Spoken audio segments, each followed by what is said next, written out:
Et c'est une prise de parole attendue, celle d'Emmanuel Macron qui s'exprime enfin demain. Le président de la République s'est fait désirer, prévu ce week-end. Cette prise de parole aura donc lieu lundi à 13h sur les JT de TF1 et de France 2 et en direct de Nouvelle-Calédonie où il est en déplacement. L'occasion de faire le bilan des fameux 100 jours après la crise autour de la réforme des retraites.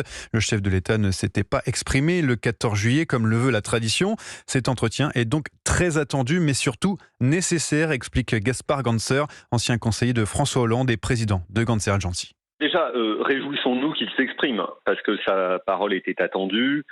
Personnellement, j'aurais préféré qu'il s'exprime le 14 juillet, comme le veut la tradition. Il s'exprime enfin, c'est bien. On va enfin pouvoir avoir sa lecture politique des derniers mois et surtout une projection vers l'avenir pour savoir ce qui va se passer dans les 4 prochaines années. Sur le fond, je pense qu'il va essayer de donner 2 messages. Le premier, c'est un message d'apaisement, mais on apaise rarement par les mots, on apaise plus par les actes.